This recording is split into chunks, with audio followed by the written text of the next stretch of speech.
Chapter 1. A street in Anglebury, a heath near it, inside the Red Lion Inn. Young Mrs. Petherwin stepped from the door of an old and well-appointed inn in a Wessex town to take a country walk. By her look and carriage, she appeared to belong to that gentle order of society which has no worldly sorrow except when its jewellery gets stolen. But, as a fact not generally known, her claim to distinction was rather one of brains than of blood. She was the daughter of a gentleman who lived in a large house not his own, and began life as a baby, christened Ethelberta, after an infant of title who does not come into the story at all, having merely furnished Ethelberta's mother with a subject of contemplation. She became teacher in a school, was praised by examiners, admired by gentlemen, not admired by gentlewomen, was touched up with accomplishments by masters who were coaxed into painstaking by her many graces, and, entering a mansion as governess to the daughter thereof, was stealthily married by the son.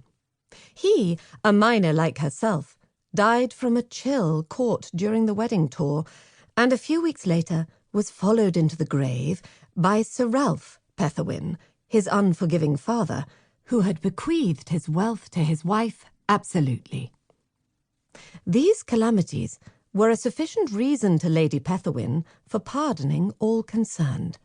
She took by the hand the forlorn Ethelberta, who seemed rather a detached bride than a widow, and finished her education by placing her for 2 or 3 years in a boarding school at Bonn.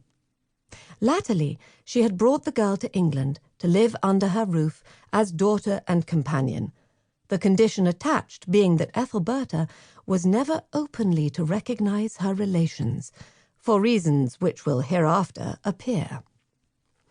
The elegant young lady, as she had a full right to be called if she cared for the definition, arrested all the local attention when she emerged into the summer evening light with that diadem and sceptre bearing, many people for reasons of heredity discovering such graces only in those whose vestibules aligned with ancestral male, forgetting that a bear may be taught to dance. While this air of hers lasted, even the inanimate objects in the street appeared to know that she was there, but from a way she had of carelessly overthrowing her dignity by versatile moods, one could not calculate upon its presence to a certainty when she was round corners or in little lanes which demanded no repression of animal spirits.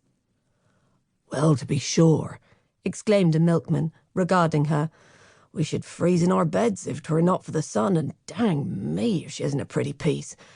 A man could make a meal between them eyes and chin, eh, ostler? Odd nation, dang my old size if he couldn't."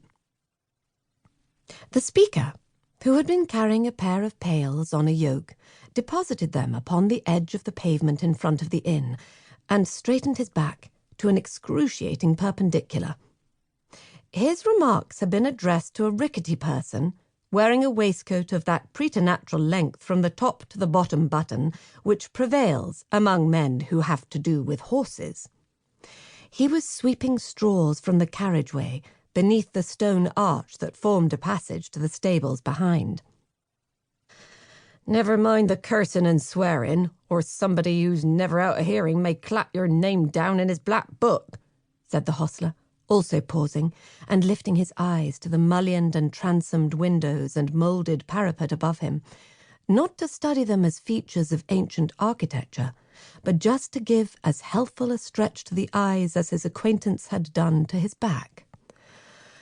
"Michael, an old man like you ought to think about other things and not be looking 2 ways at your time of life.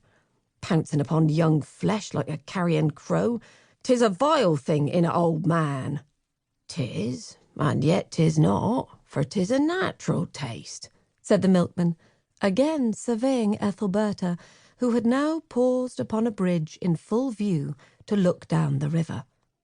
"Now, if a poor needy feller like myself could only catch her alone when she's dressed up to the nines for some grand party, and carry her off to some lonely place..."